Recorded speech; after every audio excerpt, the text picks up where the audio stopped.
नमस्कार। Good afternoon. मैं स्वदीप कुमार आप सभी का स्वागत करता हूं हमारे अनअकैडमी के प्लेटफॉर्म पे। यह है अनअकैडमी का UPSC CSC Hindi, let's crack UPSC CSC Hindi. ये जो चैनल है, इस चैनल के माध्यम से हिंदी मीडियम के जो भी स्टूडेंट हैं उनको यूपीएससी की तैयारी अनअकैडमी के द्वारा कराई जाती है। और इस चैनल पे मैं रोजाना 1 PM पे 1 बजे पढ़ाता हूँ इंडियन पॉलिटी, भारतीय राज्य व्यवस्था। ठीक है।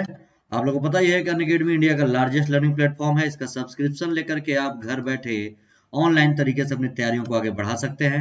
आप इससे जुड़ेंगे तो आपको daily live classes, live test and quiz, पूरा कोर्स स्ट्रक्चर्ड फॉर्म में, और जो एक्सेस मिलेगा वो अनलिमिटेड में मिलेगा। आप अपने मोबाइल में अनअकैडमी का लर्निंग ऐप डाउनलोड करिए और डाउनलोड करके आप अपनी तैयारियों को आगे कंटिन्यू करते रहिए। ये हूं मैं, मेरा नाम स्वदीप कुमार।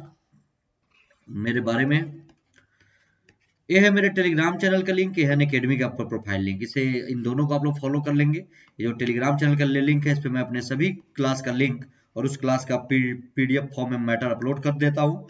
और डेली न्यूज़पेपर भी जो आप लोगों के लिए जरूरी है वो भी मैं आप लोगों को इसमें अपलोड कर देता हूँ। 100 से भी ज्यादा टॉप एडुकेटर्स हैं इसमें, 100 से भी ज्यादा टॉप एडुकेटर्स हैं इस पे, जो आपको यूपीएससी के लिए गाइड करेंगे, हर कदम पे आपकी तैयारियों पे मदद करते रहेंगे। ये अपकमिंग कोर्सेज है अनअकैडमी के। और ये है सब्सक्रिप्शन प्लान। दो तरीके का प्लान है, प्लस और आइकॉनिक। प्लस जो होता है वो अनअकैडमी का रेगुलर कोर्स है। इसमें कंप्लीट आपका prelims, mains, optional paper, essay और टेस्ट सीरीज, ये कंप्लीट होगा प्लस कोर्स में। और इसके लिए आपको daily live classes, test series, unlimited practice, पूरा स्ट्रक्चर शेड्यूल मिलेगा। इसका जो 12 महीने का चार्ज है यानी 1 ईयर का जो प्लान है वो है 49,500। लेकिन अगर आप इस कोड का इस्तेमाल करेंगे, कोड है स्वदीप, तो आपको फीस में 10% डिस्काउंट, फीस होगी 44,550 रुपए। वहीं अगर आप 24 महीने यानी 2 साल का प्लान लेते हैं प्लस कोर्स का, 72,000 रुपए, कोड के इस्तेमाल पे इस पे भी 10% डिस्काउंट, 64,800 रुपए 2 साल के लिए आपकी फीस होगी। अगला है आइकॉनिक। आइकॉनिक में क्या है कि प्लस कोर्स वाली सारी चीजें तो मिलेंगी ही, क्योंकि ये कंप्लीट रेगुलर कोर्स है। इसके अलावा कुछ एडिशनल फीचर्स मिलेंगे, जैसे आपको पर्सनल कोच दिए जाएंगे, daily mains question answer writing का प्रैक्टिस होगा, पूरे स्टडी प्लान के साथ तैयारी होगी और पर्सनल फीडबैक भी दिया जाएगा। इसका जो 12 महीने का प्लान है यानी 1 ईयर का, ये है 69,500। कोड के इस्तेमाल के बाद 10% डिस्काउंट, 62,550। वहीं 24 महीने का यानी 2 साल का जो प्लान है 2 ईयर का, 1,07,000, कोड के इस्तेमाल के बाद 96,300। ये सारे प्लान, सारी चीजें। अब इसमें क्या है कि जीएस के अलावा अगर आप चाहें तो ऑप्शनल के लिए भी अलग से ले सकते हैं। वैसे वो तो कंप्लीट कोर्स है, वो प्लस और आइकॉनिक का, उसमें आपको प्रीलिम्स, मेंस, ऑप्शनल वगैरह सब कुछ है। लेकिन इसके अलावा अगर कोई स्टूडेंट केवल ऑप्शनल की तैयारी अनअकैडमी से करना चाहता है, तो उसका 12 महीने का जो चार्ज है 1 ईयर का, वो है 27,500 रुपए। ठीक है। और अगर इस कोड का इस्तेमाल वो करेंगे स्वदीप का, 10% डिस्काउंट, 24,750।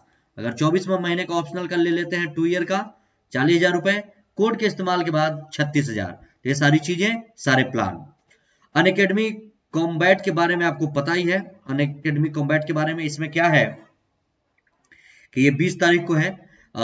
20 तारीख को इसका सेकंड शुरू हो रहा है। अनअकैडमी कॉम्बैट 11 बजे से है। और इसमें आपको कुछ नहीं करना है, ये ऑल ओवर इंडिया रैंकिंग का टेस्ट सीरीज है। जो प्रीलिम्स 2021 देंगे उनके लिए ज्यादा बेनिफिशियल है, और जो लोग नहीं देंगे उनको भी यहाँ पे सीखने को बहुत कुछ मिलेगा। करना कुछ नहीं है, ये सब आपके लिए फ्री है। आपको अनअकैडमी के मोबाइल ऐप पे जाना है। ऐप पे जाने के बाद आपको यूपीएससी सीएससी का जो सेक्शन है, यहाँ पे आप जाएंगे। यहाँ पे जाने के बाद क्या करेंगे, अनअकैडमी कॉम्बैट। ठीक है। अनअकैडमी कॉम्बैट पे आप रजिस्टर कर लेंगे, और यहाँ पे रजिस्टर करने के लिए आपको मांगेगा कोड। तो कोड आप डाल देंगे स्वदीप, SWADEEP। यहाँ पे कोड डाल देंगे, यहाँ पे स्वदीप। तो स्वदीप डालने से आपका रजिस्ट्रेशन यहाँ पे फ्री में हो जाएगा।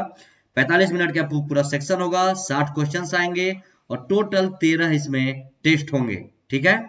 और अल्टरनेटिव संडे को होगा हर 14 दिन पे। इस पे जो टॉप 1 to 3 जो रैंकर्स हैं उनको, जो इस पूरे टेस्ट में आएंगे, उनको 3 महीने का अनअकैडमी का सब्सक्रिप्शन मिलेगा प्राइज में, फ्री में, या इसी के इक्विवेलेंट, इसी के बराबर वैल्यू का अमेजन का गिफ्ट कार्ड वो ले सकते हैं। और जो चौथे रैंक से लेके 150 रैंक तक आएंगे उनको अमेजन का गिफ्ट कार्ड मिलेगा 1,000 रुपए का। ठीक है।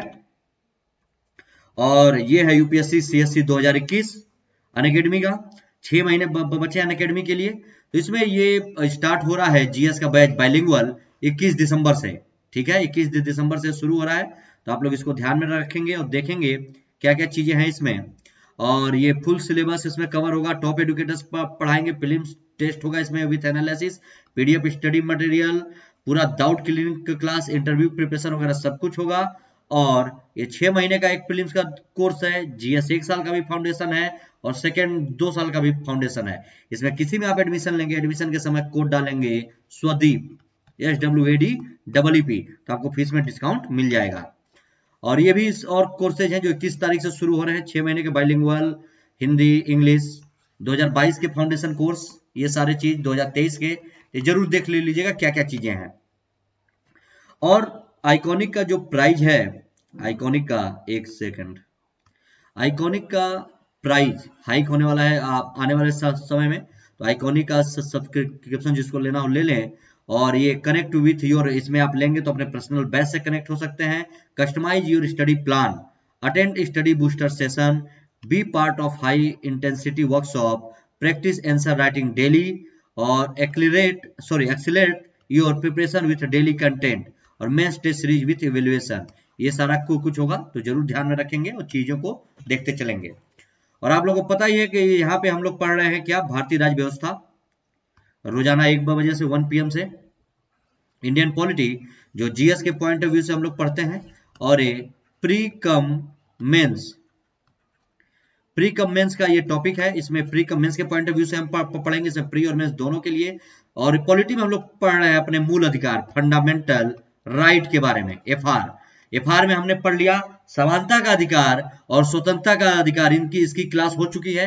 आज हम लोग पढ़ेंगे शोषण के विरुद्ध अधिकार, अनुच्छेद 23-24 के बारे में। ठीक है, ये फंडामेंटल राइट्स हैं जो हमारे भारतीय संविधान ने प्रत्येक भारतीय को दिया है, और भारतीयों के साथ साथ कुछ विदेशी नागरिकों को भी दिया गया है। इसमें क्या है कि हमने समानता का अधिकार, स्वतंत्रता का अधिकार पॉलिटी की लास्ट क्लासेज में हम लोग कर चुके हैं। आज हम लोग देखेंगे शोषण के विरुद्ध अधिकार, अनुच्छेद 23 और 24, धार्मिक स्वतंत्रता का अधिकार, अनुच्छेद 25 से 28, संस्कृति और शिक्षा संबंधी अधिकार, अनुच्छेद 29 और 30, संवैधानिक उपचारों का अधिकार, अनुच्छेद 32। तो इन सारे चीजों को हम लोग देखेंगे, आप लोग जरूर ध्यान में रखिएगा क्या क्या चीजें यहाँ पे हैं और हम लोग क्या क्या कर रहे हैं। एक सेकंड का जरा समय दीजिएगा।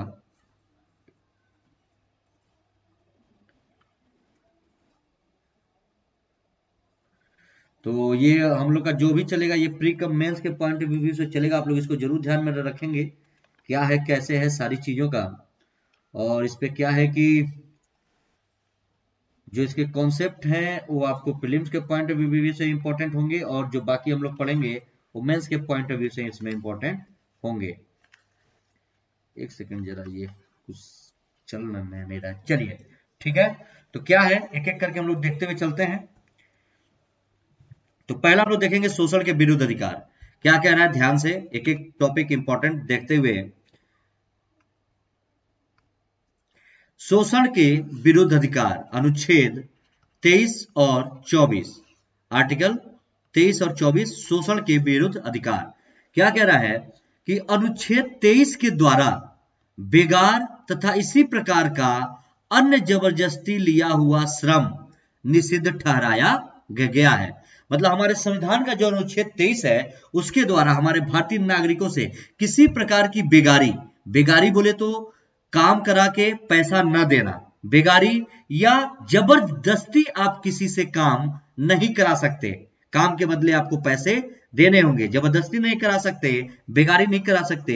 ये हमारे अनुच्छेद 23 में उल्लिखित है, शोषण के विरुद्ध अधिकार में, हमारे फंडामेंटल राइट्स में, जिसका उल्लंघन विधि के द्वारा दंडनीय अपराध है। अगर इसका कोई उल्लंघन करता है तो कानून के द्वारा उसको दंड दिया जाएगा। और भारत में सदियों से किसी न किसी रूप में दासता की प्रथा विद्यमान थी। और भारत में आपने इतिहास में भी पढ़ा होगा कि ऐतिहासिक काल से ही भारत में किसी न किसी रूप में दासता की प्रथा जरूर विद्यमान थी। और नवीन संविधान के अंतर्गत मानवीय शोषण के इन सभी रूपों को कानून के अनुसार दंडनीय घोषित कर दिया गया है। और इस टाइम पे जो हमारा भारत का संविधान बना है, इसमें इस प्रकार के अगर किसी भी चीज को पाया गया, आप किसी को दास बना रहे हैं, जबरन काम करा रहे हैं, बेगारी करा रहे हैं, काम करा के पैसे नहीं दे रहे हैं, जबरदस्ती किसी से मजदूरी करा रहे हैं, उसका मन नहीं है तो ये सब आप उसका शोषण कर रहे हैं और उसके विरुद्ध अधिकार भारतीय संविधान के अनुच्छेद 23 के द्वारा हर भारतीय नागरिक को प्राप्त है। ठीक, और उसके लिए कानून द्वारा फिर दंड का भी प्रावधान है। आगे देखिए, इस अधिकार का एक महत्वपूर्ण अपवाद है क्या, कि राज्य सार्वजनिक उद्देश्य से अनिवार्य श्रम की योजना लागू कर सकता है, लेकिन ऐसा करते समय राज्य नागरिकों के बीच धर्म, मूलवंश, जाति, वर्ण या सामाजिक स्तर के आधार पर कोई भेदभाव नहीं करेगा। इसमें एक चीज अपवाद यह है कि कोई व्यक्ति ऐसा नहीं कर सकता, लेकिन राज्य कर सकता है। राज्य कब कर सकता है?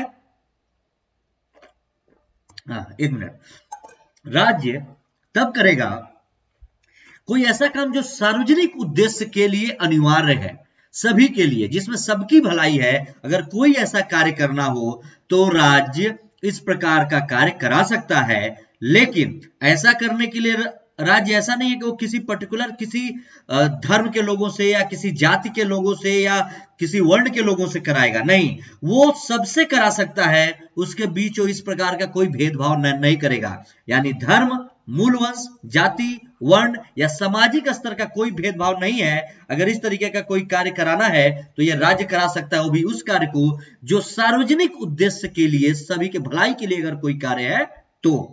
क्लियर? आगे चलिए, और क्या कह रहा है आगे?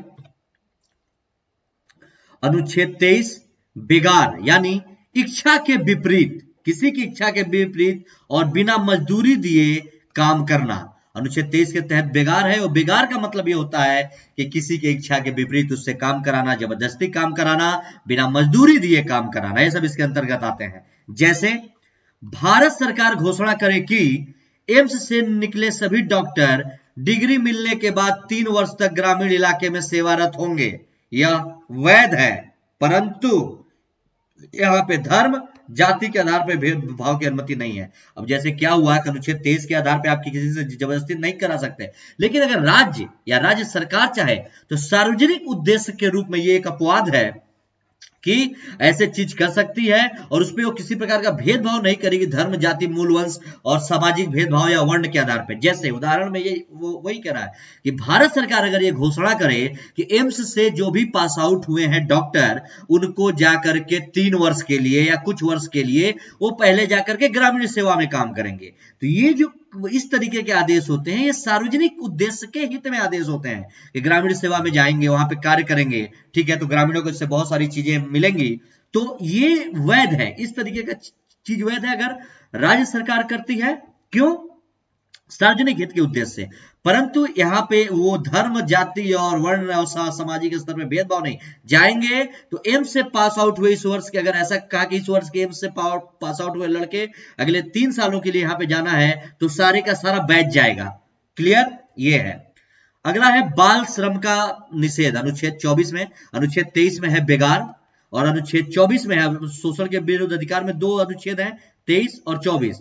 23 में है बेगार, ठीक है, और अगला है आपका 24 में बाल श्रम, बाल श्रम के प्रति निषेध, कि बच्चों से मेहनत नहीं करा सकते। ये अनुच्छेद 23 और 24 शोषण के विरुद्ध अधिकार है। 23 में बेगारी नहीं करा सकते, 24 है बाल श्रम। क्या कह रहा है कि अनुच्छेद 24 में कहा गया है कि 14 वर्ष से कम आयु वाले किसी बच्चों को कारखानों या माइंस या खानों में या अन्य किसी जोखिम भरे काम पर नियुक्त नहीं किया जा सकता है। क्लियर? शोषण के विरुद्ध अधिकार में 2 आर्टिकल, अनुच्छेद 23, अनुच्छेद 24। 23 बेगारी, 24 बाल श्रम में निषेध। 23 में क्या है कि आप जबरदस्ती किसी से मजदूरी नहीं करा सकते और उनको ऐसा नहीं कि काम करा के आप पैसा नहीं देंगे, उनकी इच्छा के विपरीत काम नहीं कराएंगे और बिना मजदूरी दिए काम नहीं कराएंगे। और दूसरा जो 24 है, 24 में क्या है? बाल श्रम निषेध, यानी अनुच्छेद 24, इसमें है कि 14 वर्ष से कम आयु के लड़कों को किसी भी कारखाने में, किसी भी खदान में, माइंस में, खानों में या किसी भी जोखिम वाले भरे काम पे नियुक्त नहीं किया जा सकता है। क्लियर? बहुत ही आसान है, ऐसे ही पढ़ते चलिए और सारी चीजें क्लियर होती जाएंगी। देखिए आगे क्या कह रहा है, लेकिन बच्चों को अन्य प्रकार के कार्यों में लगाया जा सकता है और भारत के विभिन्न भागों में शोषण का एक रूप बंधक मजदूरी के रूप में भी प्रचलित था, जिसे समाप्त करने के लिए 1975-76 में कुछ कदम उठाए गए। वस्तुतः शोषण के विरुद्ध अधिकार का उद्देश्य एक वास्तविक सामाजिक लोकतंत्र की स्थापना करना है। तो ये जरूर ध्यान में रखिएगा ये सारी चीजें। ठीक, आगे देखिए, अगला है धार्मिक स्वतंत्रता का अधिकार, यानी अनुच्छेद 25 से 28। अगला हम लोग पढ़ेंगे धार्मिक स्वतंत्रता का अधिकार। ये है आपका अनुच्छेद 25 से लेकर 28 तक। इसमें क्या है कि चलिए ध्यान से पढ़िए, क्या होगा कि भारतीय संविधान के अनुच्छेद 25 से 28 तक धार्मिक स्वतंत्रता का अधिकार प्रदान करते हैं। प्रत्येक भारत के नागरिक को धार्मिक स्वतंत्रता का अधिकार है। भारतीय संविधान के अनुच्छेद 25 से 28 के अंतर्गत इसके प्रावधान दिए गए हैं और इन अनुच्छेदों में प्रदान स्वतंत्रताओं का उल्लेख बहुत अधिक व्यापक शब्दों में और धार्मिक अल्पसंख्यकों की पूर्ण संतुष्टि को ध्यान में रखकर किया गया है। ठीक है, कैसे, क्या क्या मिला है? पहला है अंतःकरण की स्वतंत्रता मिली है। क्या है अंतःकरण की स्वतंत्रता? कि अनुच्छेद 25 में कहा गया है कि सार्वजनिक व्यवस्था, सदाचार और स्वास्थ्य तथा इस भाग के अन्य उपबंधों के अधीन रहते हुए सभी व्यक्तियों को अंतःकरण की स्वतंत्रता तथा कोई भी धर्म अंगीकार करने का, उनका अनुसरण एवं प्रचार करने का अधिकार प्राप्त होगा। और सिखों द्वारा कृपाण धारण करना और उसको लेकर चलना धार्मिक स्वतंत्रता का अंग भी माना गया है। तो अंतःकरण का क्या है? स्वतंत्रता का मतलब अनुच्छेद 25 में बात किया गया है अंतःकरण की स्वतंत्रता।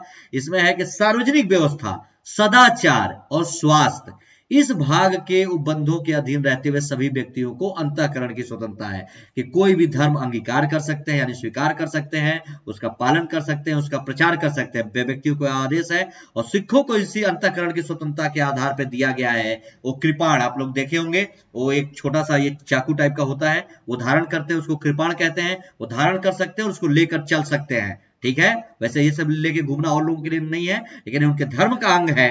तो अंतःकरण की स्वतंत्रता के आधार पर सिखों को यह परमिशन दिया गया है, ध्यान में रखेंगे। आगे देखिए, और धार्मिक मामलों से अगला है धार्मिक मामलों में प्रबंधन करने की स्वतंत्रता।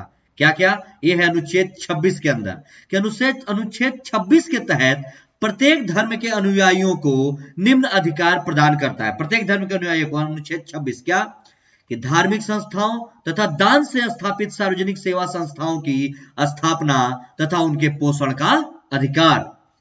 अगला, धर्म संबंधी निजी मामलों का स्वयं प्रबंध का अधिकार। जो धर्म से संबंधित निजी मामले हैं, चल और अचल, क्या है?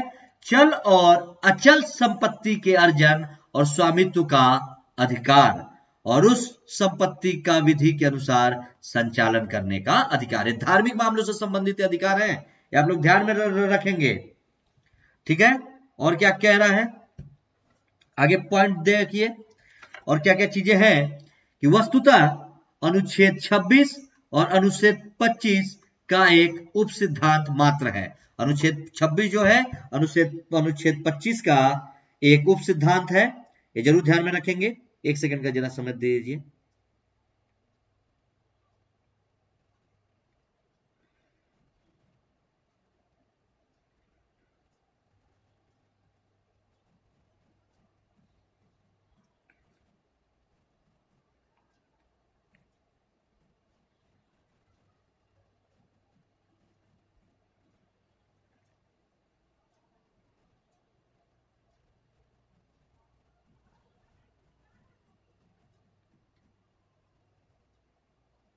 ठीक है, और अनुच्छेद 26 जो है वो अनुच्छेद 25 का ही एक उप सिद्धांत है। तीन चीजों को आप लोग ध्यान में रखेंगे, क्या कह रहा है, कैसे कह रहा है, एक एक चीजें देखते हुए आगे देखिए। और क्या है धार्मिक स्वतंत्रता के अधिकार में कि धार्मिक व्यय के लिए निश्चित धन पर कर अदायगी से छूट। धार्मिक व्यय के लिए अगर कोई धन है निश्चित किया गया है तो उस पर टैक्स नहीं, अनुच्छेद 27 में कहा गया है कि राज्य किसी भी व्यक्ति को ऐसे कर देने के लिए बाध्य नहीं कर सकता जिसकी आय किसी विशेष धर्म अथवा धार्मिक संप्रदाय की उन्नति या पोषण में व्यय करने के लिए विशेष रूप से निश्चित कर दी गई हो। ये सारी चीजें हैं, जरूर ध्यान में रखेंगे। और इस टैक्स के वजह से भी आजकल बहुत से लोग इसका फायदा भी उठाते हैं कि बहुत सारे धार्मिक संस्थान में अपने ब्लैक मनी को देकर के व्हाइट, तो ये सारी चीजें। अगला है राजकीय शिक्षण संस्थाओं में धार्मिक शिक्षा निषिद्ध। क्या कि भारत राज्य का स्वरूप और धर्म, भारत जो है वो राज्य का स्वरूप वह धर्मनिरपेक्ष राज्य है जिसे धार्मिक क्षेत्र में निष्पक्ष रहना है। अतः अनुच्छेद 28 में कहा गया है कि राज्य की निधि से संचालित किसी भी शिक्षण संस्था में किसी प्रकार की धार्मिक शिक्षा प्रदान नहीं की जाएगी। किसी भी शिक्षण संस्थान में किसी प्रकार की धार्मिक शिक्षा नहीं प्रदान की जाएगी। ठीक, तो ये जरूर ध्यान में रखिए। जो राज्य की निधि से संचालित होती हो, जो गवर्नमेंट के से संचालित है, उसमें जितने भी राजकीय शिक्षण संस्थाएं हैं उसमें किसी भी संस्था में आपका ये किसी भी पर्टिकुलर धर्म से संबंधित शिक्षा नहीं दी जाएगी। यह अनुच्छेद 28 में है, यह ध्यान में रखेंगे। आगे देखिए और क्या कह रहा है। इसके साथ ही राज्य मान्यता प्राप्त या आर्थिक सहायता प्राप्त शिक्षण संस्था में किसी व्यक्ति को किसी धर्म विशेष की शिक्षा ग्रहण करने के लिए बाध्य भी नहीं किया जा सकेगा। ठीक, और किंतु अन्य अधिकारों की भांति ही धार्मिक स्वतंत्रता का अधिकार भी प्रतिबंध रहित नहीं है तथा राज्य सार्वजनिक व्यवस्था में नैतिकता एवं स्वास्थ्य आदि के हित में इसके प्रयोग पर प्रतिबंध लगा सकता है। कौन? राज्य। और इसी प्रकार आर्थिक, राजनीतिक या अन्य किसी प्रकार के सार्वजनिक हित की दृष्टि से राज्य धार्मिक क्षेत्र में हस्तक्षेप भी कर सकता है। क्लियर? आगे देखिए।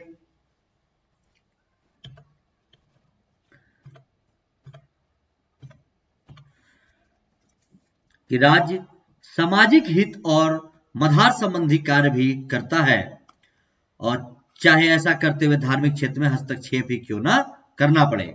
और इस प्रकार सार्वजनिक हित की दृष्टि से उचित प्रतिबंधों के साथ संविधान के अंतर्गत सभी व्यक्तियों के लिए धार्मिक स्वतंत्रता की व्यवस्था की गई है।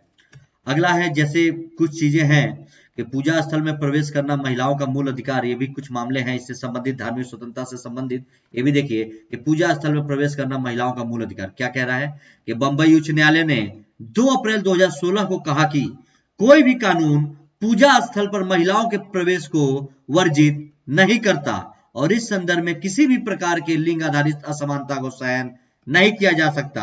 अंतोगत्वा कानून के समक्ष समानता महिलाओं के अधिकार को सुरक्षा प्रदान करेगा, क्योंकि बहुत सारे जगहों पे, बहुत सारे मंदिर स्थलों पे महिलाओं की मनाही थी। तो उच्च न्यायालय ने, बंबई हाईकोर्ट ने 2 अप्रैल 2016 को यह फैसला दिया। बंबई उच्च न्यायालय ने सामाजिक कार्यकर्ता विद्यापाल, वरिष्ठ अधिवक्ता नीलमावती की याचिका की सुनवाई करते हुए यह बात कही थी। ठीक है, और क्या कह रहा है कि याचिका में महाराष्ट्र के जो शनि सिंगणापुर मंदिर है महाराष्ट्र में, इसमें सैकड़ों वर्ष से जारी महिलाओं के प्रवेश पर रोक को चुनौती दी गई थी। जो महाराष्ट्र में शनि सिंगणापुर मंदिर है उसमें महिलाओं के प्रवेश वर्जित था सैकड़ों वर्ष से, जिसको ये याचिका में चुनौती दी गई। और उसके बाद पीठ ने Maharashtra Hindu place of worship entry authorisation act 1956 के तहत एक प्रावधान का भी उल्लेख किया, जिसमें यदि किसी भी पूजा स्थल में किसी व्यक्ति द्वारा किसी भी व्यक्ति को प्रवेश में, क्या कह रहा है कि किसी भी पूजा स्थल में किसी व्यक्ति द्वारा किसी भी व्यक्ति को प्रवेश में बाधा उत्पन्न अगर करता है या रोकता है तो ऐसी स्थिति में 6 माह कारावास की सजा का भी प्रावधान दिया गया है। क्लियर? आगे देखिए। उल्लेखनीय है कि यह अकेला मामला नहीं है, ये शनि सिंगणापुर वाला अकेला मामला नहीं है जहां पर स्त्रियों के मंदिर में प्रवेश पर प्रतिबंध है, बल्कि ऐसे कई अन्य मंदिर भी हैं। और केरल के सबरीमाला मंदिर में महिलाओं के प्रवेश पर प्रतिबंध के विरुद्ध वकीलों के एक समूह द्वारा उच्चतम न्यायालय में याचिका भी दायर की गई है। तो इस तरीके के कई मामले हैं, ध्यान में रखेंगे। ठीक है,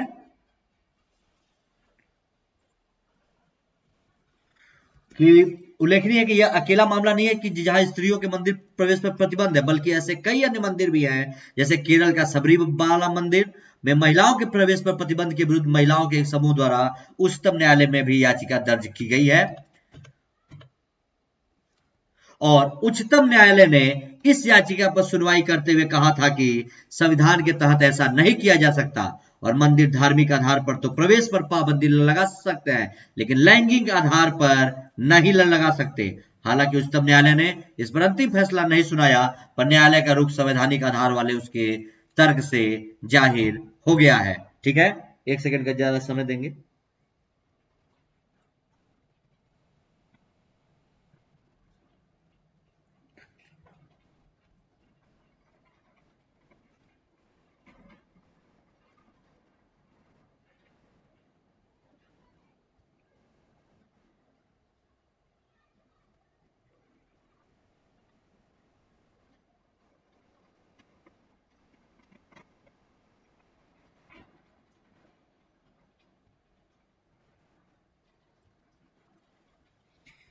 एक सेकंड रुकिए जरा, एक चीज है।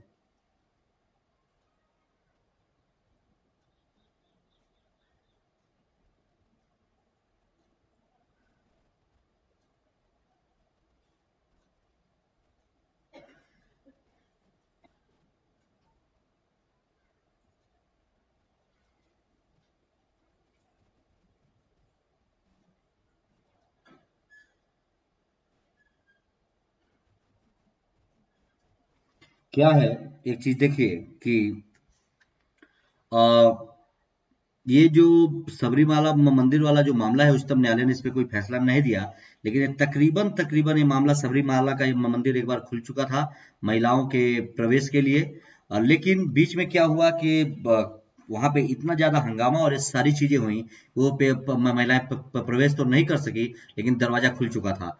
तो वही मैं एक बार डेट सर्च कर रहा था अभी क्या था, लेकिन चलिए कोई नहीं, आगे एक बार इसको आराम से और मैं होगा तो मैं आपने पीडीएफ में अपलोड कर दूंगा। आगे देखिए, और मंदिरों में प्रवेश के ऐसे नियम तब बने या विकसित हुए थे जब कानून, संविधान, नागरिक अधिकार आदि सार्वजनिक जीवन के निर्धारक तत्व नहीं थे। जब ये सब चीजें नहीं थी, कानून नहीं था, संविधान नहीं था, कोई नागरिक अधिकार नहीं था, मतलब प्राचीन काल में सारी चीजें बनी थी।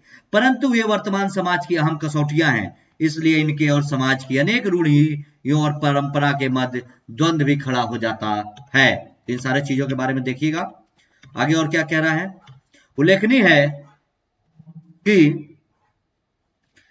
सबरीमाला मंदिर में चले आ रहे प्रतिबंध को कानून के समक्ष समानता अनुच्छेद 14 और धार्मिक आजादी सुनिश्चित करने वाले यानी अनुच्छेद 25 संविधान के प्रावधानों के तहत चुनौती दी गई और याचिका में यह भी कहा गया है कि मंदिरों में प्रवेश से महिलाओं को रोकना एक भेदभाव कृत्य है जो कि हिंदू धर्म से जुड़ा रस्म नहीं है और इस प्रकार का कोई भी कृत्य या परंपरा हिंदू धर्म विरोधी है और मंदिर के गर्भगृह में लिंग के आधार पर प्रवेश को प्रतिबंधित नहीं किया जा सकता, लैंगिक असमानता नहीं की जा सकती, लेकिन मंदिर प्रशासन महिलाओं को मंदिर में प्रवेश को भी प्रतिबंधित कर रहा है। ठीक है, और इस प्रकार यह संविधान द्वारा प्रदान की गई कानून के समानता यानी अनुच्छेद 14 और धर्म की स्वतंत्रता यानी अनुच्छेद 25 और 26 का उल्लंघन है। आप इन दोनों को जोड़ के मेंस में लिख सकते हैं आंसर।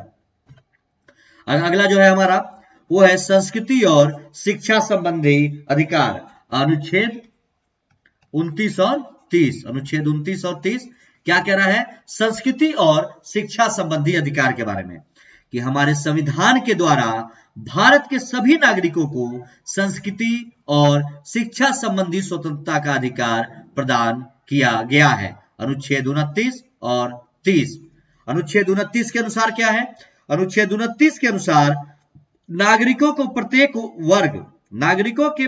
वर्ग को अपनी भाषा में, अपनी लिपि में या संस्कृति सुरक्षित रखने का पूर्ण अधिकार प्राप्त है। संस्कृति और शिक्षा संबंधी अधिकार अनुच्छेद 29-30 क्या है कि भारत के सभी नागरिकों को संस्कृति और शिक्षा संबंधी स्वतंत्रता का अधिकार प्रदान है और 29 के अनुसार नागरिक के प्रत्येक वर्ग को अपनी भाषा में, लिपि में या संस्कृति को सुरक्षित रखने का अधिकार प्राप्त है। और यह भी कह दिया गया है कि किसी राजकीय या राजकीय सहायता से संचालित शिक्षण संस्था में प्रवेश के संबंध में मूलवंश, जाति, धर्म, भाषा या इनमें से किसी के आधार पर भेदभाव भी नहीं किया जाएगा क्योंकि सभी को शिक्षा का अधिकार। आगे देखिए,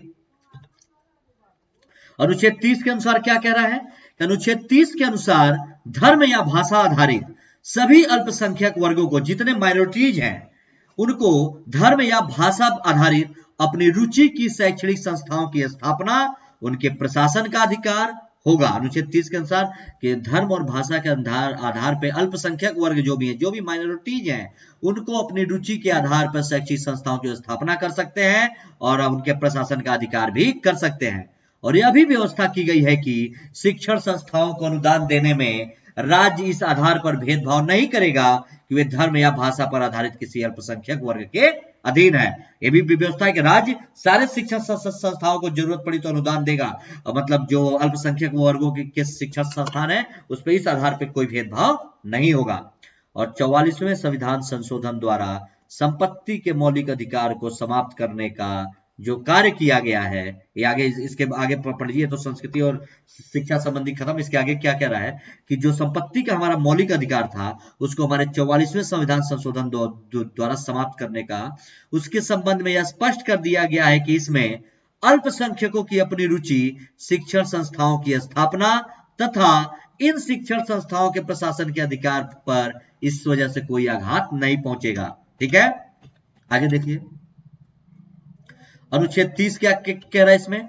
अनुच्छेद 30 में क्या क्या कह रहा है कि टीएम पाई फाउंडेशन बनाम कर्नाटक राज्य 2002 में, अनुच्छेद 30 के मामले में कि टीएम पाई फाउंडेशन बनाम कर्नाटक राज्य 2002, इस केस में सुप्रीम कोर्ट द्वारा अल्पसंख्यक की परिभाषा दी गई है। सुप्रीम कोर्ट द्वारा अल्पसंख्यक की परिभाषा, जिसकी परिभाषा संविधान में नहीं दी गई है, और न्यायालय द्वारा दिया गया निर्णय क्या है कि अल्पसंख्यकों की पहचान दो स्तर पर होगी, पहला एक राष्ट्रीय स्तर पर और दूसरा प्रांतीय स्तर पर की जाएगी। ठीक है, और इन दोनों ही स्तरों पर अल्पसंख्यकों की पहचान उनकी जनसंख्या के आधार पर ही की जाएगी।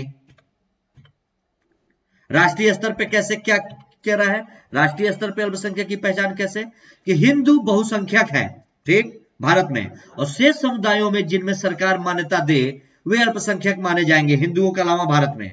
और सरकार द्वारा वर्तमान में मुस्लिम, सिख, ईसाई, जैन, बौद्ध और पारसी, ये 6 अल्पसंख्यक घोषित हैं। कहां? इंडिया में, भारत में 6 अल्पसंख्यक हैं, मुस्लिम, सिख, ईसाई, जैन, बौद्ध और पारसी। और प्रांतीय स्तर पर किस तरीके से? प्रांतीय स्तर पर प्रांत की कुल जनसंख्या में सर्वाधिक जनसंख्या वाला समूह बहुसंख्यक माना जाएगा प्रांत में, और शेष समुदाय में राज्य सरकार जो राज्य अल्पसंख्यक आयोग की सलाह पर जिसे अल्पसंख्यक का दर्जा देगी वो, और यह बात राज्यपाल तय करेगा, और इस आयोग अल्पसंख्यक की सलाह के आधार पर कि कौन अल्पसंख्यक है। मतलब मान लीजिए कोई राज्य है, किसी राज्य में हिंदू ज्यादा है तो किसी में मुस्लिम ज्यादा है, तो राज्यों के आधार पर जिसमें इनकी संख्या ज्यादा होगी या जिस उसकी संख्या कम है, ठीक है, समुदायों की, उसको माना जाएगा। लेकिन वो भी किस पे? राज्य अल्पसंख्यक आयोग की सलाह पे राज्यपाल तय करेगा। क्लियर? अब पंजाब के बारे में देखिए, जैसे कि राष्ट्रीय स्तर पर तो अल्पसंख्यक का दर्जा मिला हुआ है सिख को, परंतु इन्हें प्रांतीय स्तर पर पंजाब में बहुसंख्यक का दर्जा प्राप्त है। ये जरूर ध्यान में रखिए। उदाहरण के लिए यही है, जैसे जो पंजाब के लोग हैं, जो सिख समुदाय के लोग हैं, उनको राष्ट्रीय स्तर पर तो अल्पसंख्यक में मिला है, लेकिन पंजाब में अल्पसंख्यक थोड़ी ना है, क्योंकि पूरा पंजाब सिखों से भरा हुआ है, उन्हीं का है वो। तो वो क्या है कि पूरे पंजाब में उनको बहुसंख्यक का दर्जा दिया गया है, वहां पे और लोग जो कम है उनको अल्पसंख्यक का दर्जा दिया जाएगा। ये उदाहरण के लिए आप ध्यान में रखिए। राज्य, ऐसे राज्य जहां पे हिंदुओं को अल्पसंख्यक का दर्जा प्राप्त है, ये देखिए, जम्मू कश्मीर में, पंजाब में, नागालैंड में, मेघालय, मिजोरम और अरुणाचल प्रदेश, इन जगहों पे हिंदू को अल्पसंख्यक का दर्जा प्राप्त है। और भूमि अधिग्रहण पर मुआवजा वाले उपबंध को 44वां संविधान संशोधन 1978 द्वारा जोड़ा गया तथा इस अधिनियम ने संपत्ति के अधिकार को मूल अधिकार से हटा दिया गया। ठीक है, अगला हम पढ़ेंगे संवैधानिक उपचारों का अधिकार। संवैधानिक उपचारों का अधिकार अनुच्छेद 32 के बारे में हम लोग देखेंगे, क्या कह रहा है, कैसे कैसे।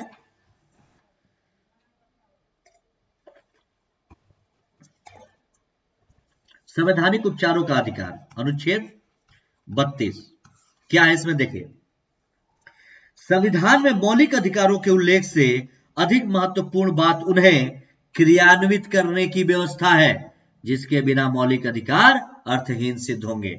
क्या है कि अब संविधान में तो सभी नागरिकों को मौलिक अधिकार मिल गए, उसका उल्लेख भी है, लेकिन वो जो मौलिक अधिकार है वो कार्य कैसे करेंगे, ठीक है, उसकी व्यवस्था की गई है अनुच्छेद 32 में। संवैधानिक उपचारों का अधिकार इसीलिए कहा गया है, और जिसके बिना मौलिक अधिकार अर्थहीन है। क्या कह रहा है कि संविधान निर्माताओं ने इस उद्देश्य से संवैधानिक उपचारों को भी संविधान में स्थान दिया, जिसका तात्पर्य है कि नागरिक अधिकारों को लागू कराने के लिए सर्वोच्च न्यायालय तथा उच्च न्यायालयों की शरण ले सकते हैं। कि जो नागरिक है अपने अधिकारों को लागू कराने के लिए सुप्रीम कोर्ट या हाई कोर्ट की शरण ले सकते हैं कि उनके मौलिक अधिकारों का हनन ना हो, अनुच्छेद 32 के तहत। और इन न्यायालयों के द्वारा व्यवस्थापिका द्वारा निर्मित उन सभी कानूनों और कार्यपालिका के कार्यों को अवैधानिक घोषित कर दिया जाएगा जो अधिकारों के विरुद्ध होंगे, जो व्यक्ति के मौलिक अधिकारों के विरुद्ध होंगे। और देखिए इसमें क्या कह रहा है कि संवैधानिक उपचारों के अधिकारों की व्यवस्था के महत्व को दृष्टि में रखते हुए डॉक्टर अंबेडकर ने कहा था कि यदि कोई मुझसे पूछे कि संविधान का वह कौन सा अनुच्छेद है जिसके बिना संविधान शून्य प्राय हो जाएगा, तो इस अनुच्छेद 32 को छोड़कर मैं किसी अनुच्छेद की ओर संकेत नहीं कर सकता था। यह तो संविधान के हृदय और आत्मा है, अनुच्छेद 32। इसी के द्वारा भारत का कोई भी नागरिक अपने मूल अधिकारों के लिए न्यायालय में जा सकता है, ठीक। और भूतपूर्व मुख्य न्यायाधीश गजेंद्र गडकर ने इसे भारतीय संविधान का सबसे प्रमुख लक्षण और संविधान द्वारा स्थापित प्रजातांत्रिक भवन की आधारशिला भी कहा है। और संविधान के तहत दिए गए मौलिक अधिकारों की अमूर्त घोषणाएं निरर्थक है जब तक उन्हें प्रभावी करने के साधन ना हो। क्लियर? आगे देखिए।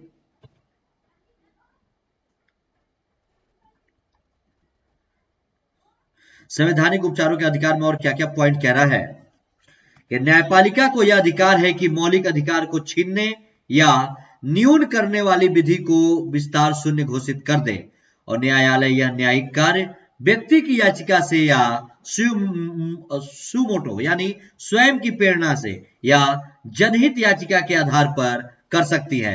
और संविधान ने मौलिक अधिकारों के लागू करने के लिए रिटेन निकालने की शक्ति उच्चतम न्यायालय अनुच्छेद 32 के तहत ही मौलिक अधिकार को लागू करने के लिए रिट दायर किया जा सकता है अनुच्छेद 32 के तहत, तथा उच्च न्यायालयों में अनुच्छेद 226 के तहत दी है।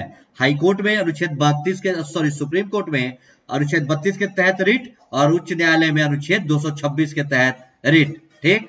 और अनुच्छेद 32 स्वयं में एक मौलिक अधिकार है और केवल आपातकाल के दौरान संविधान में वर्णित रीति से ही निलंबित होगा, अनुच्छेद 359 के द्वारा। ये जरूर ध्यान में रखेंगे। और संसद को यह शक्ति है कि वह विधि बनाकर किसी अन्य न्यायालयों को रिटेन निकालने के लिए सशक्त कर दे। संसद चाहे तो संसद के पास यह अधिकार है, वह कानून बनाकर किसी भी न्यायालय को रिट निकालने के लिए कह सकता है। और अभी तक ऐसी कोई विधि लेकिन नहीं बनी है। अतः वर्तमान में रिटेन निकालने की संवैधानिक शक्ति केवल उच्च न्यायालय के पास अनुच्छेद 26 और उच्चतम न्यायालय के पास अनुच्छेद 32 को ही है। और इसे संवैधानिक उपचार का अधिकार कहा जाता है क्योंकि यह संविधान के भवन की नींव का पत्थर भी है। विभिन्न प्रकार की रिटें हैं, कुछ देख लीजिए क्या है। अनुच्छेद 32(2) इसके द्वारा क्या है कि सर्वोच्च न्यायालय को 5 प्रकार के रिटों या आदेश या निर्देश जारी करने के लिए सशक्त करता है। अनुच्छेद 32(2) के तहत क्या? पहला है बंदी प्रत्यक्षीकरण, परमादेश, प्रतिबंध, उत्प्रेषण तथा अधिकार परीक्षा। ये है 5 प्रकार के आपके रिट। और जब तक मौलिक अधिकारों का अतिक्रमण नहीं किया जाएगा तब तक ये व्यथित व्यक्ति को सक्षम न्यायालय के समक्ष अनुच्छेद 32 यानी आपका सुप्रीम कोर्ट या 226 हाई कोर्ट के तहत संवैधानिक उपचार मांगने का अधिकार नहीं होगा। जब तक मौलिक अधिकारों का हनन नहीं होगा तब तक आपके, जब मौलिक अधिकारों का हनन होगा तभी आप जाकर के एक रिट कर सकते हैं। पहला जो है आपका बंदी प्रत्यक्षीकरण, इसके बारे में देखिए। जो 5 प्रकार के हमने देखा, तो पहला है बंदी प्रत्यक्षीकरण, इसको कहते हैं इंग्लिश में हैबियस कार्पस, ठीक है। इसके बारे में देखिए कि यह एक आदेश के रूप में है। हैबियस कार्पस जो है आदेश के रूप में है। हैबियस कार्पस का शाब्दिक अर्थ है शरीर प्राप्त करना। जैसे यह रिट किसी व्यक्ति को जारी हो सकती है चाहे वह अधिकारी हो या प्राइवेट व्यक्ति हो, किसी को भी। और इसके तहत आदेश में उस व्यक्ति को सशरीर उपस्थित करने को कहा जाता है, और जिसमें उसे विरुद्ध किया है, ताकि यह बंदी रखने का विधिक औचित्य जान सके और संबंधित कार्रवाई को किया जा सके। बंदी प्रत्यक्षीकरण का मतलब हैवियस कॉर्पस का कि शरीर प्राप्त करना। इस पे क्या है कि किसी भी व्यक्ति के खिलाफ जारी हो सकता है, किसी भी व्यक्ति को जारी हो सकता है रिट, चाहे वो अधिकारी हो चाहे प्राइवेट व्यक्ति हो। और इस आदेश के तहत जिस व्यक्ति को के लिए रिट जारी है उसको सशरीर उपस्थित होना पड़ेगा न्यायालय में। ठीक है, आगे देखिए। दूसरा है, सॉरी, ये रिट जारी करने के प्रयोजन क्या है, पहले ये देखिए कि इसके विरुद्ध व्यक्ति को निर्धारित अवधि के भीतर बंदी प्रत्यक्षीकरण में मजिस्ट्रेट के समक्ष पेश नहीं किया जाना, और यानी गिरफ्तारी का आदेश किसी विधि द्वारा उल्लंघन करता है, और किसी व्यक्ति को कोई प्राइवेट व्यक्ति ने विरुद्ध किया है असंवैधानिक विधि द्वारा विरुद्ध किए जाने के आदि पर। ये सारे पॉइंट है। इसकी सीमा क्या है कि जिस व्यक्ति को रिट जिसके विरुद्ध में किया गया है वह न्यायालय के अधिकारिता क्षेत्र के भीतर नहीं है, और उस व्यक्ति को छोड़ने के लिए जो किसी अपराध के आरोप में न्यायालय द्वारा कारावास की सजा दी गई हो, और किसी अभिलेख में न्यायालय या संसद द्वारा अवमानना की कार्रवाई में हस्तक्षेप के लिए। तो इसकी सीमा है। अगला है दूसरा रिट, परमादेश, मैंडेमस, इंग्लिश में इसको मैंडेमस कहते हैं। क्या कह रहा है, यह एक ऐसा आदेश है जो व्यक्ति, निगम, कनिष्ठ न्यायालय, सरकार या किसी लोक प्राधिकारी के विरुद्ध जारी होता है, जिसमें यह उपेक्षा की है कि वह कोई लोक कर्तव्य या लोक कल्प विधिक कर्तव्य करे, लेकिन उसे करने से अगर इनकार कर दिया हो तब लोक कार्य के बारे में। और इसके तहत रिट मांगने वाले को यह दिखलाना होगा कि उसका कोई विधिक अधिकार का उल्लंघन हुआ है, और जिसके भी विरुद्ध यह रिट मांगा जा रहा है उसका कोई विधिक कर्तव्य है तो ही। आगे देखिए, और क्या कह रहा है कि यह न्यायालय के विवेकाधीन उपचार है, और अन्य विकल्प की उपलब्धता की स्थिति में कोई अन्य उपचार इसमें दिया जा सकता है, और मौलिक अधिकारों के अतिरिक्त परमादेश निम्न प्रयोजनों के लिए उच्च न्यायालय द्वारा जारी भी किया जाता है। ठीक है, क्या है, निम्न प्रयोजन के लिए उच्च न्यायालय द्वारा क्या, कि जहां कोई न्यायालय या न्यायिक अधिकरण ने अपनी अधिकारिता का प्रयोग करने से इनकार किया है, वहां उसे अधिकारिता का प्रयोग करने हेतु बाध्य करने के लिए। दूसरा, जहां कोई लोक कर्तव्य संविधान, विधि या कानूनी नियम द्वारा निर्धारित हो, और वहां किसी व्यक्ति को संबंधित कर्तव्य के लिए बाध्य करने हेतु रिट निकाली जाएगी, और किसी लोक अधिकारी या सरकार को यह आदेश देने के लिए वह ऐसी विधि को अधिनियमित कर सकता है जो असंवैधानिक है। राष्ट्रपति या किसी राज्य के राज्यपाल के विरुद्ध अपने पद की शक्तियों के प्रयोग और कर्तव्यों के पालन के लिए रिट जारी नहीं की जाएगी, और परमादेश संविधान, विधि या कानूनी नियम के किसी उपबंध के उल्लंघन करने के लिए प्राइवेट व्यक्ति या निकाय के विरुद्ध भी नहीं दिया जाएगा। ठीक है, और प्रशासनिक कर्तव्यों के निर्वहन को छोड़ के उच्च न्यायालय या न्यायिक हैसियत में काम करते हुए किसी मुख्य न्यायमूर्ति या न्यायाधीश के विरुद्ध भी परमादेश नहीं। तो ये सारे कॉन्सेप्ट के लिए आप लोग जरूर ध्यान में रखेंगे। अगला देखिए, अगला है प्रतिषेध।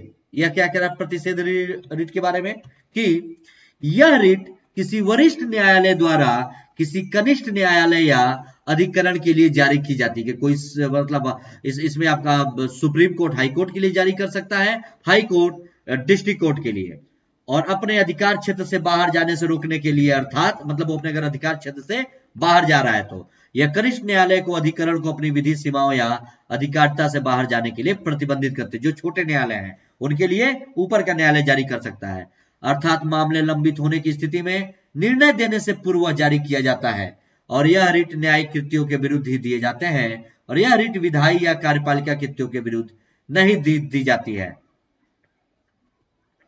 और प्राइवेट व्यक्ति या संगमों के विरुद्ध भी नहीं दी जाती, और निर्णय दिए जाने के पश्चात प्रतिषेध रिट नहीं दी जा सकती। ये परमादेश और प्रतिषेध में कुछ अंतर है, आप लोग देख लीजिए क्या कह रहा है।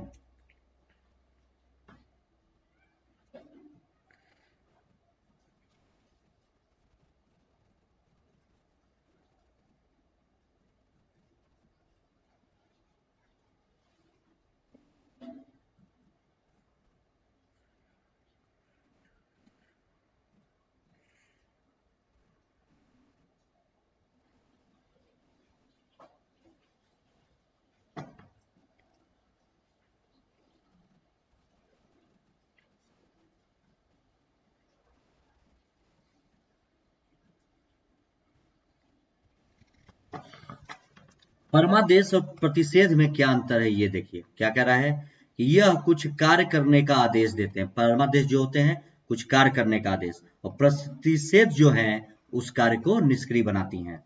परमादेश न्यायिक अधिकारों के साथ ही प्रशासनिक जो अधिकारी हैं उनके विरुद्ध भी उपलब्ध होते हैं, और प्रतिषेध जो है यह रिट केवल न्यायिक और न्यायिक कल्प प्राधिकारियों के विरुद्ध ही की जाती है। मतलब परमादेश जो रिट है ये क्या है कि न्यायिक अधिकारियों के साथ साथ प्रशासनिक अधिकारियों के विरुद्ध भी परमादेश रिट निकाला जा सकता है। ये रिट है दोनों। और प्रतिषेध के जो है यह केवल न्यायिक अधिकारियों के विरुद्ध में निकाला जाएगा। ठीक, तो ये जरूर ध्यान में रखिएगा।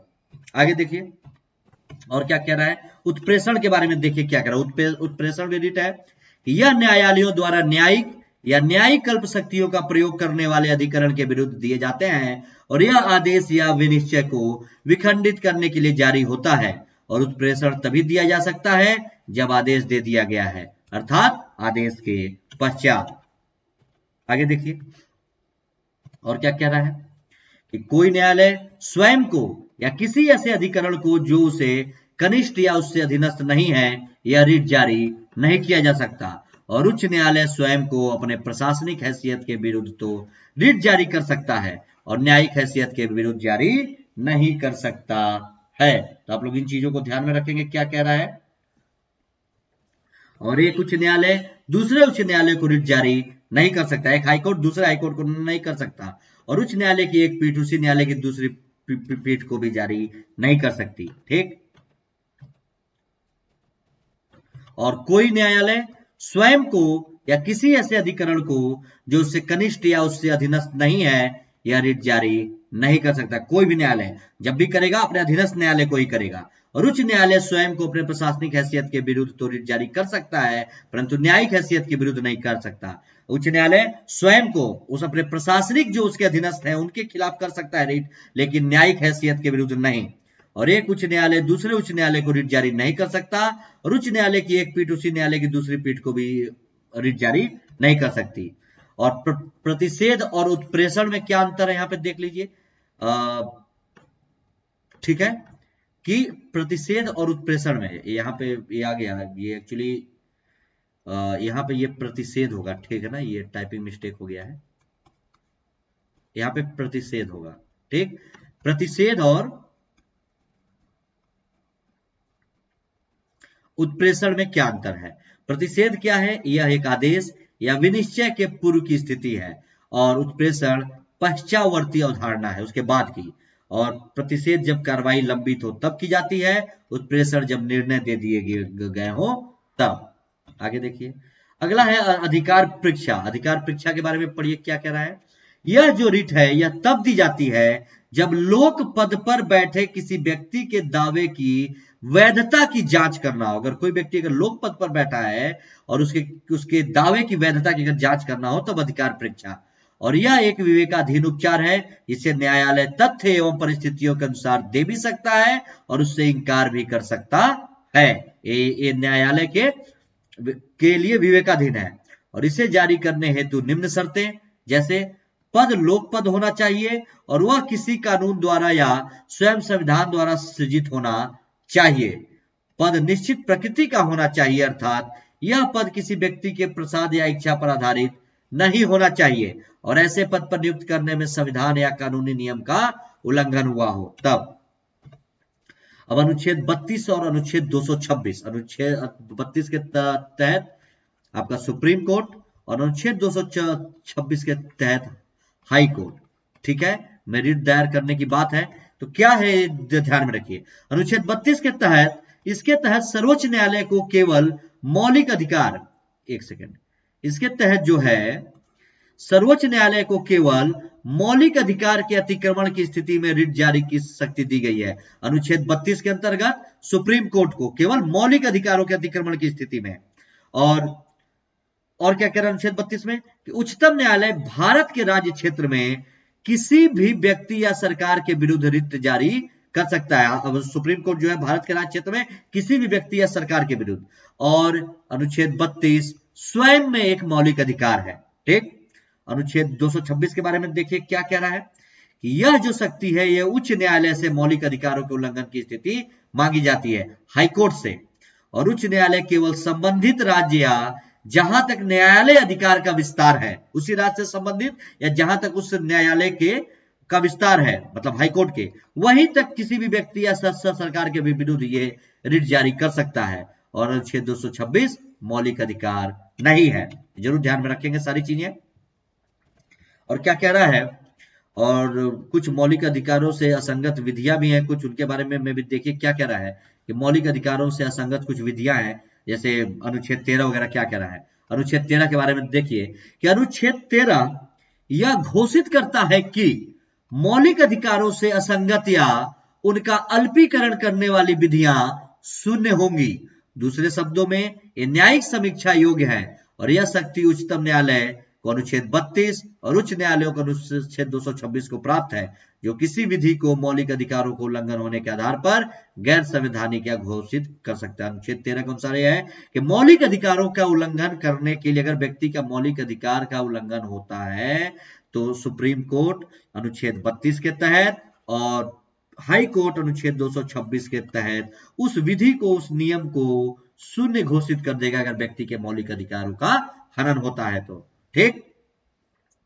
और अनुच्छेद 13 के अनुसार विधि शब्द को निम्नलिखित में शामिल कर व्यापक रूप दिया गया है। ठीक है, क्या कह रहा है कि विधि शब्द को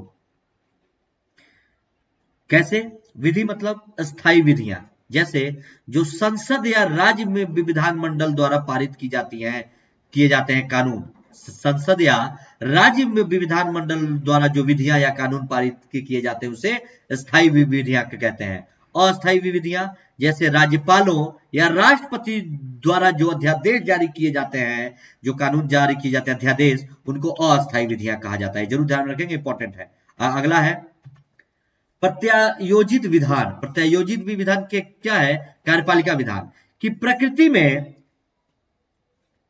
संविधानिक साधन जैसे अध्यादेश, आदेश, उपविधि, नियम विनियम या अधिसूचना, ये सब कार्यपालिका की प्रकृति में। और विधि के गैर विविधायी स्रोत, इसमें क्या कह रहा है कि विधि का बल रखने वाली रूढ़ी या प्रथा जो है, रूढ़ियां जो है, जो प्रथाएं है, समझ आगे। न केवल विधान बल्कि उपरोक्त में किसी को अदालत में मौलिक अधिकारों के हनन पर चुनौती दी जा सकती है। ठीक है, और उसे अवैध घोषित किया जा सकता है, इन चारों में से। और इस तरह अनुच्छेद 13 घोषित करता है कि संविधान संशोधन कोई कानून नहीं है, इसलिए उसे चुनौती नहीं दी जा सकती। यद्यपि उच्चतम न्यायालय ने केशवानंद भारती मामले 1973 में कहा कि मौलिक अधिकारों के हनन के आधार पर संविधान संशोधन को चुनौती दी जा सकती है, और यदि वह संविधान के मौलिक ढांचे के खिलाफ हो तो उसे अवैध भी घोषित किया जा सकता है। ये सारे पॉइंट बिल्कुल ध्यान में रखिएगा।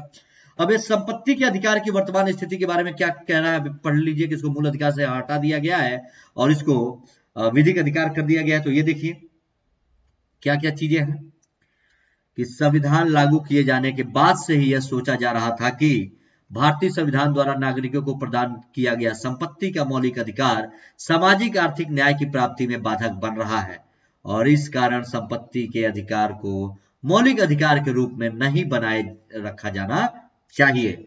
और 1977 में सत्तारूढ़ जनता पार्टी द्वारा अपने चुनाव घोषणा पत्र में, 1977 में जो जनता पार्टी थी में घोषणा पत्र में कहा गया था कि संपत्ति का अधिकार एक मौलिक अधिकार के रूप में नहीं रहेगा, वरन यह केवल एक कानूनी अधिकार होगा।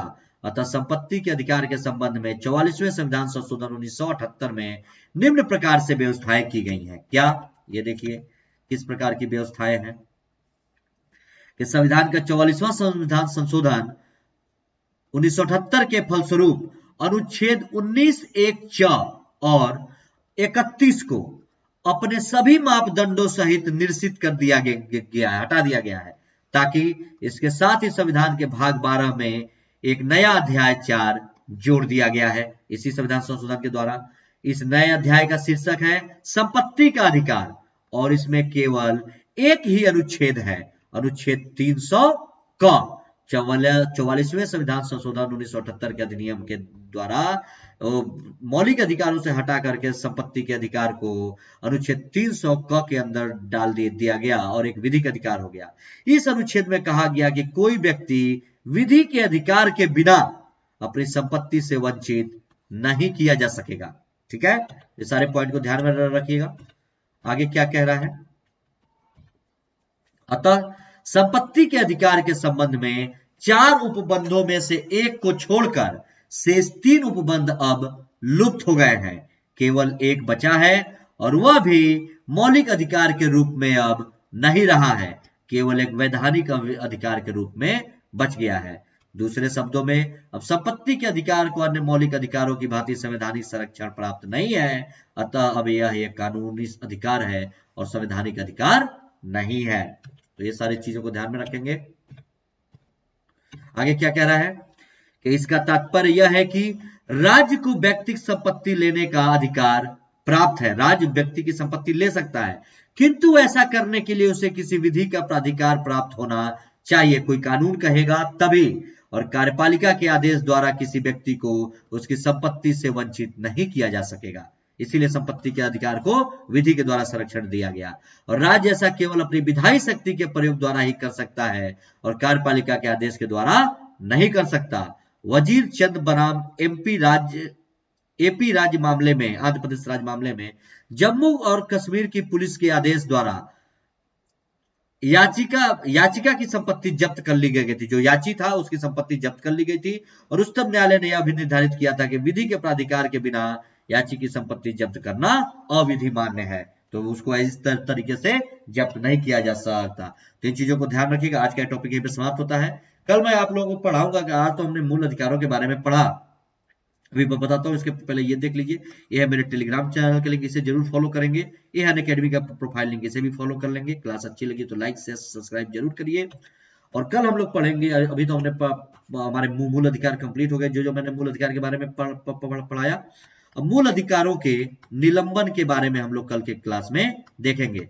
ये मूल अधिकारों का निलंबन कैसे किया जा सकता है, निलंबन। ठीक है, इससे जुड़े हुए और भी टॉपिक पढ़ाएंगे। कल आपका संभवतः मूल अधिकार का टॉपिक समाप्त भी हो जाएगा। उसके बाद फिर हम लोग डीपीएसपी पे चलेंगे, राज्य के नीति निर्देशक सिद्धांत पे, डीपीएसपी पे। तो चलिए फिर कल फिर 1 बजे में मुलाकात होगी। तब तक के लिए धन्यवाद, नमस्कार।